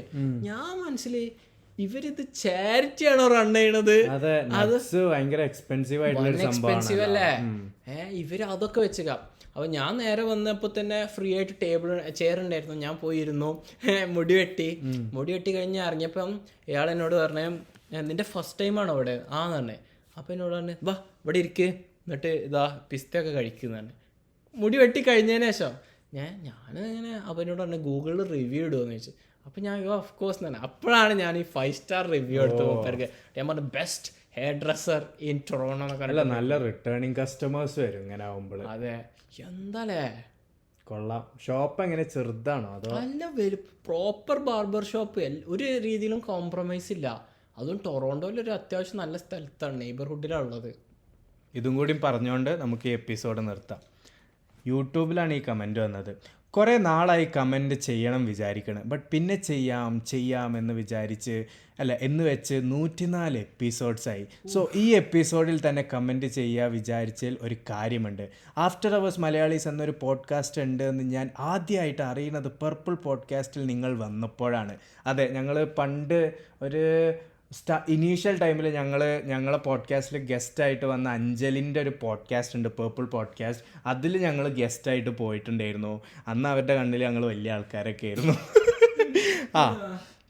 അന്ന് ആ എപ്പിസോഡിൽ നിങ്ങളും ചേച്ചിയും, അഞ്ജലിനെയാണ് പറയുന്നത്, ചേച്ചിയും ചേച്ചിയുടെ സിസ്റ്ററും നന്ദന ചേച്ചിയുടെ സിസ്റ്ററുമായിരുന്നു എൻ്റെ ഓർമ്മ. അതിനുശേഷം ഞാൻ നിങ്ങളുടെ പോഡ്കാസ്റ്റ് കണ്ടുപിടിച്ച് കേൾക്കാൻ തുടങ്ങി. ദെൻ നിങ്ങളുടെ പോഡ്കാസ്റ്റിൻ്റെ ഫാനായി മാറി. നിങ്ങളുടെ എല്ലാ എപ്പിസോഡ്സും ഞാൻ കേട്ടിട്ടുണ്ട്. ഭയങ്കര എൻഗേജിങ് ആണ്. നിങ്ങളുടെ സ്കൂൾ സ്റ്റോറീസ് എൻ്റെ ഫേവറേറ്റ് ആണ്. ഇന്നത്തെ എപ്പിസോഡിൽ ഫസ്റ്റ് ഈ ചേച്ചിനെ കണ്ടപ്പോൾ ഞാൻ ഇതാരാ എന്നുള്ള മട്ടിൽ ആയിരുന്നു. ബട്ട് സൗണ്ട് കേട്ടപ്പോൾ എവിടെയോ പരിചയമുള്ള പോലെ. എനിക്ക് പേരൊന്നും ഓർമ്മയില്ലായിരുന്നു. ചേച്ചിയുടെ സിസ്റ്റർ അഞ്ചിന്ന് വിളിക്കണ മൈൻഡിക്ക് വന്ന് അപ്പോഴാണ് നിങ്ങൾ പർപ്പിൾ പോഡ്കാസ്റ്റിലെ ആണ് പറയണത്. അപ്പം എനിക്ക് ആള് തന്നെ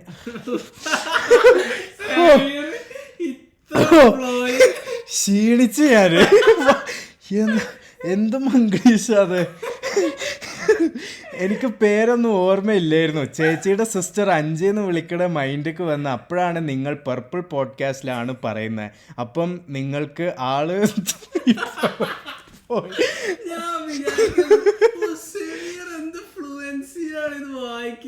ഓക്കെ. ആ ഒരു തിങ്ക് എങ്ങനെയായിട്ടും അങ്ങ് കിട്ടുന്നില്ല. സ്പെല്ലിംഗ് ഒക്കെ അങ്ങനെ ഇങ്ങനെയാണ്. എനിക്ക് നോട്ട്സ്, അസൈൻമെൻറ്റ്, റെക്കോർഡ് ഇതൊക്കെ എഴുതൽ വൻ ബോറിംഗ് ആണ്. അതുകൊണ്ട് നിങ്ങളുടെ പോഡ്കാസ്റ്റ് കേട്ടിട്ടാണ് ഞാൻ അതൊക്കെ എഴുതി തീർക്കൽ. ഇനിയും ഒരുപാട് എൻ്റർടൈനിങ് എപ്പിസോഡ്സ് ചെയ്യാൻ പറ്റട്ടെ. Best wishes. Best wishes. Thank you so much. School memories ആണ് നമ്മളുടെ ഫേവറേറ്റ് എന്നൊക്കെ പറയുമ്പോൾ എനിക്ക് നമുക്ക് ഇനി ഇതിലും കൂടുതൽ മെമ്മറീസ് ഒന്നും സ്കൂളിൽ ഇല്ലാതെ പോയല്ലോ എന്നൊക്കെ ഉള്ളൊരു വിഷമം ഉണ്ടാവും. എനിക്ക് വേണ്ട നമ്മൾ കുറച്ചും കൂടി ഒന്ന് ആഴത്തിലിറങ്ങി ഒന്ന് റീകളക്ട് ചെയ്യുകയാണെങ്കിൽ ഇനിയും കുറെ ഉണ്ടാവും. പക്ഷെ ശരിക്കും പറയുകയാണെങ്കിൽ താങ്ക് യു സോ മച്ച്. കാരണം ഇത് കമന്റ് ഒക്കെ ടൈപ്പ് ചെയ്താൽ ഭയങ്കര ഇഷ്ടം വായിക്കാം. അതെ, ഇത്രയും വലിയൊരു കമന്റ് ഇരുന്ന് ടൈപ്പ് ചെയ്യാന്നൊക്കെ പറയുകയാണെങ്കിൽ such a big thing. And ഞങ്ങളും വായിച്ചപ്പോൾ ഭയങ്കര സന്തോഷമായി. കുറച്ച് ബുദ്ധിമുട്ട് എപ്പോഴും.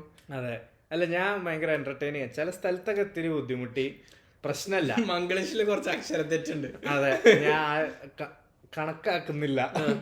എത്രയും പറഞ്ഞുകൊണ്ട് നമ്മൾ ഈ പോഡ്കാസ്റ്റ് എൻ്റെ ആണ്. ഇവിടെ സമയം 7:26 സമയം.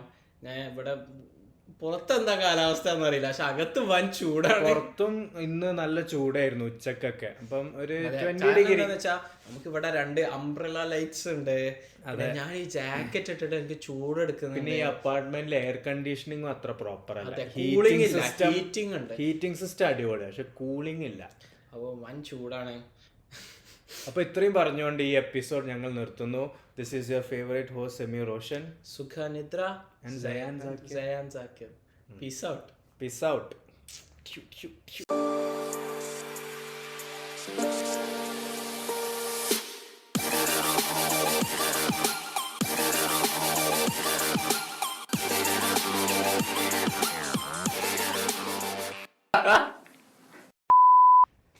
ഇപ്രാവശ്യം നമ്മൾ ലൈറ്റിംഗ് ഒക്കെ വെച്ചിട്ടാണെന്ന് ചെയ്യുന്നത്. ഭയങ്കര ചൂട്, വയർക്കുന്നു. സെമീറിന് ടാലന്റ് ആയതുകൊണ്ട് സെമീറിനെ ടിഷ്യൂ പൗഡർ ഒന്നും ഇല്ലാതെ കഴിയില്ല. ചിരിപ്പിക്കാനും ചിന്തിപ്പിക്കാനും ഉണ്ടല്ലോ. ഞാൻ പറഞ്ഞോണ്ടിരിക്കായിരുന്നല്ലോ. ആണോ? ഒന്നും വിചാരിക്കരുത്. അപ്പോ സുരേഷ് ഗോപി തൃശ്ശൂർ ജയിച്ചില്ലടാ. അല്ല, അത് ടോപ്പിക് ഉണ്ട്.